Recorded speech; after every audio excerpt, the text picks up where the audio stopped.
नमस्कार, मैं जेपी सिंह राष्ट्रीय बाल विकास से। मैं बच्चों में तुम्हें रोज़ एक नई कविता के साथ उपस्थित रहूँगा। डेली तुम्हें एक नई कविता सुनाऊँगा। आज मैं तुम्हें एक बेहतरीन कविता जिसमें राम रहीम और कबीर दास जी के दोहे हैं, उनको मैं आज तुम्हें सुना रहा हूँ, जो हमारी उत्सवी पाठमाला 3 नंबर से लिए गए हैं। करत करत अभ्यास के जड़ मत होत सुजान, रस रियावत जात से सिल पर पड़त निशान। माने तुम डेली अभ्यास करोगे, डेली अभ्यास करोगे तो तुमको ये निश्चित बात है, तुमको हर चीज़ वो समझ आ जाएगी, तुमको वो रट जाएगी।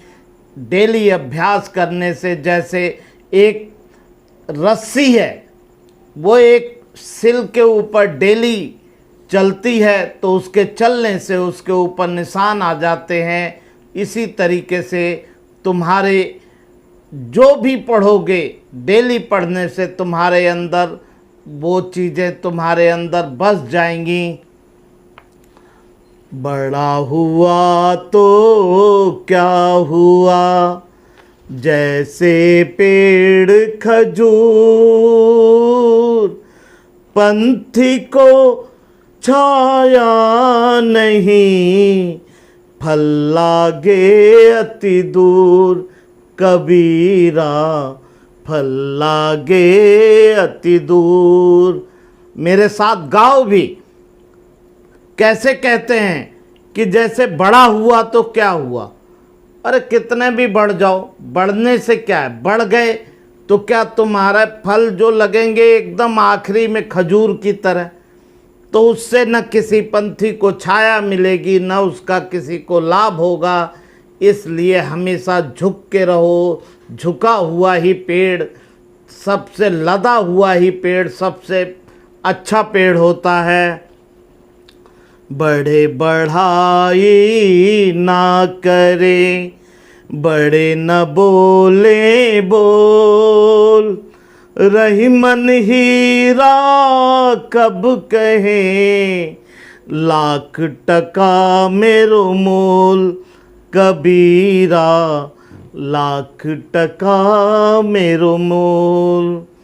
जो भी बड़े होते, जो अपने आप को अच्छा आता है, जो बहुत बढ़िया सीख जाते हैं, बच्चे बड़े हो जाते हैं, समझदार होते हैं, वो कभी भी अपने बारे में बार बार वर्णन नहीं करते कि मुझे सब कुछ आता है। इसलिए तुम्हें हमेशा ये चीज़ पे ध्यान देना है कि तुम ये अपना बड़बोलापन कभी मत लाओ। जो तुम्हारा है, तुम्हारे साथ है। ऐसी बाणी बोलिए मन का आपा खोय, औरन को शीतल करे, आपहु शीतल होय। हमेशा ऐसी मधुर वाणी बोलिए। अपने माँ बाप से इतनी सुंदर तरीके से बात करिए, कभी चिढ़ के बात मत करिए।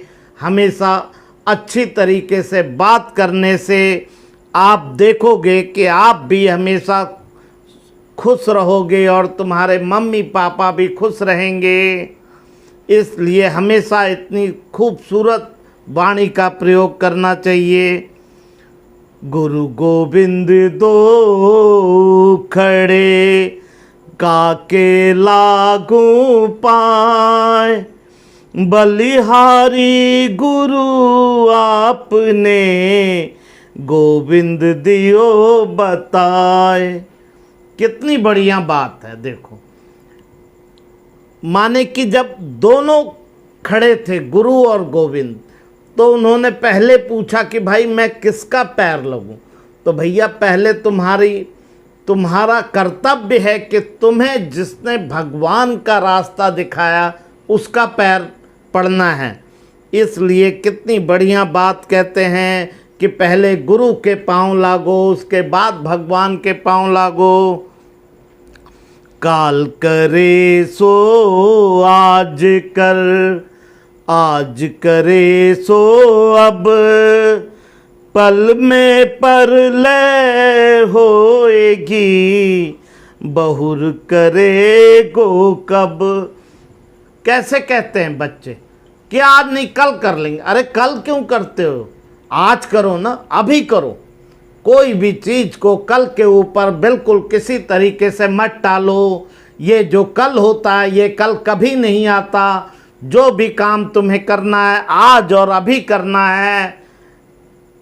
ये इतनी बढ़िया बात कबीरदास जी कह गए, वृक्ष कबहु नहीं फल भके, नदी न संचय नीर, परमारथ के कारणे साधु धरा शरीर। कितना बढ़िया दोहा है कि वृक्ष कभी भी अपना फल खुद नहीं खाते, वो तुम्हें देते हैं कि तुम खाओ। खुद करने के बाद वो तुम्हें देते हैं, तुम खाओ। नदी भी ऊपर से आती है लेकिन वो पानी तुम्हारे लिए देती है कि उस पानी का स्वाद तुम लो, पानी तुम पियो, प्यास तुम बुझाओ। इसीलिए कबीरदास जी ने कहा है कि इसलिए तुम ऐसा काम करो, परमार्थ के काम, कि तुम हमेशा अच्छे बनो, हमेशा दूसरों के काम आओ। ऐसी शिक्षा हमेशा बच्चों तुम अपने साथ रखो। मैं तुम्हें रोज एक ऐसी ही कहानी, कविता सुनाता रहूँगा। आप सुनते रहें। धन्यवाद।